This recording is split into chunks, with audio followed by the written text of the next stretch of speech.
Hi friends, welcome to அமிர்தம் பூ.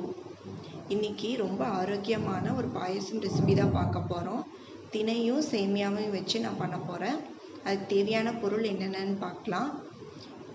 இங்கே 1/2 கப் தினை அரிசியை நான் நல்லா வறுத்துட்டு ஒரு 1/2 மணி நேரம் ஊற வச்சுருக்கேன். இதில் 1 கப் தண்ணி ஊற்றி ஊற வச்சுருக்கேன். நான்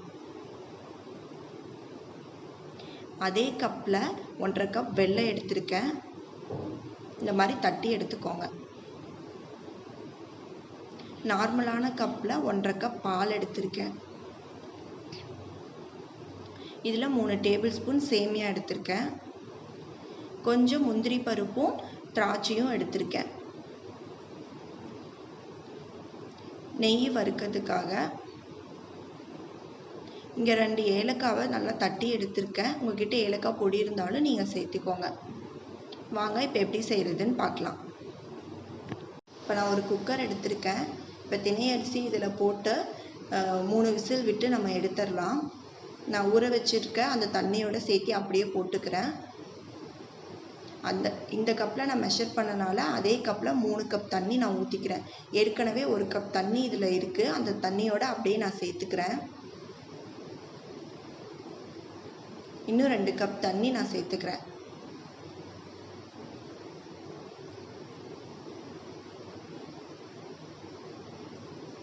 இப்போ நான் குக்கரை அடுப்பில் வச்சுருக்கேன். இதை மூடி வச்சு விசில் போட்டு 3 விசில் விட்டுடலாம். அதுக்கப்புறம் ப்ரெஷர் அடங்கினதுக்கப்புறம் உங்களுக்கு ஓப்பன் பண்ணி காட்டுறேன் எப்படி இருக்குன்னு சொல்லிட்டு.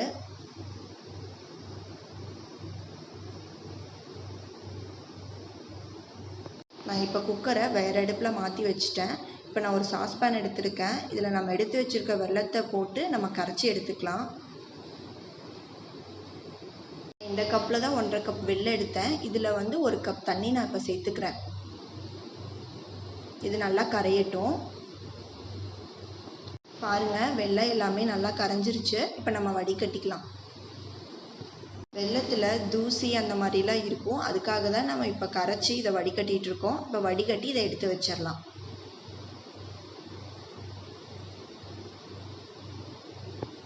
இப்போ நம்ம வச்ச தினை அரிசி 3 விசில் ப்ரெஷர் அடங்கிடுச்சு. இப்போ நம்ம ஓப்பன் பண்ணி பார்க்கலாம். பாருங்கள், நல்லா வெந்திருக்கு. இப்போ ஒரு கரண்டி வச்சு கொஞ்சமாக நல்லா மசிச்சு விட்டுருங்க. அப்படியே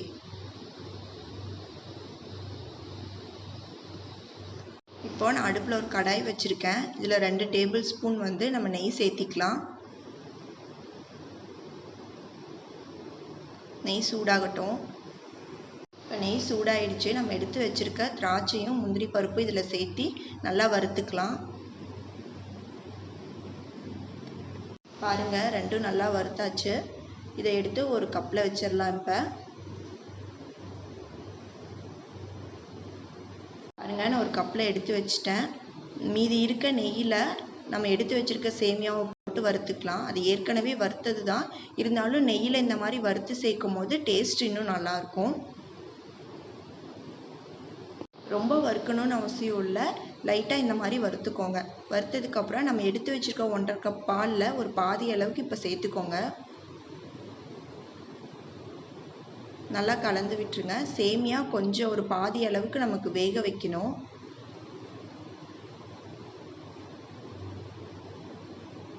இப்போ இதில் நான் ஒரு 1/2 கப் தண்ணி சேர்த்துக்கிறேன். நீங்கள் 1/2லேருந்து ஒரு 3/4 கப் அளவுக்கு தண்ணி சேர்த்துக்கோங்க. சேமியா வேகட்டும். இப்போ பாருங்கள், சேமியா வெந்துருச்சு. ஒரு பாதிக்கு மேலே வெந்திருக்கு. இந்த அளவுக்கு போதும். இப்போ எடுத்து வச்சுருக்க மீதி பாலையும் இதில் சேர்த்து கலந்துட்டு நம்ம குக் பண்ணி வச்சுருக்க தினை அரிசியை இதில் சேர்த்திக்கலாம்.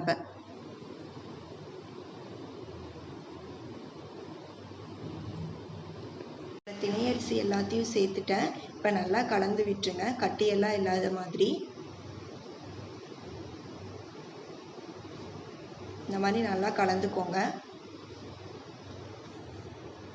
நான் நல்லா கலந்துட்டேன்.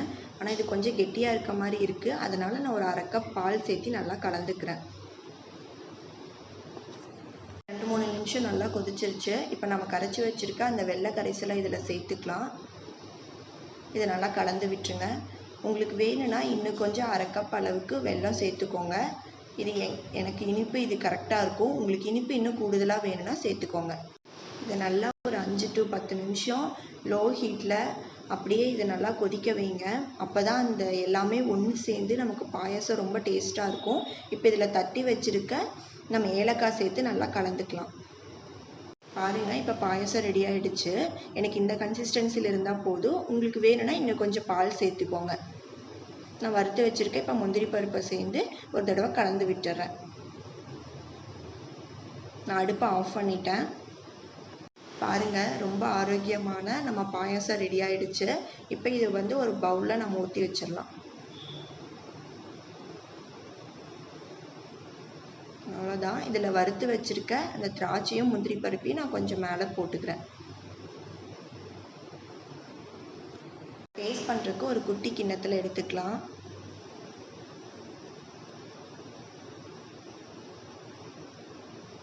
ரொம்ப ஹெல்த்தியானது. அவ்வளோதான். சும்மா நான் அந்த வறுத்து வச்சுருக்கிற முந்திரி பருப்பையும் திராட்சையும் வச்சுருக்கேன். அவ்வளோதான், ரொம்ப சூப்பராக ரெடி ஆகிடுச்சு. நம்ம இதை டேஸ்ட் பண்ணிடலாம். சூடாக இருக்குது. பாயாசம் ரொம்ப டேஸ்ட்டாக இருக்குது. நீங்கள் இதில் சேமியா பிடிக்காது அப்படின்னா சேமியாவுக்கு பதிலாக பாசிப்பருப்பு சேர்த்து செஞ்சுக்கோங்க. அதுவும் ரொம்ப நல்லாயிருக்கும். நீங்களும் இதே மாதிரி செஞ்சு பார்த்துட்டு உங்கள் கமெண்ட்ஸ் எப்படி இருக்குன்னு கீழே சொல்லுங்கள். தேங்க்ஸ் ஃபார் வாட்சிங். என் சேனல் சப்ஸ்கிரைப் பண்ணலன்னா சப்ஸ்கிரைப்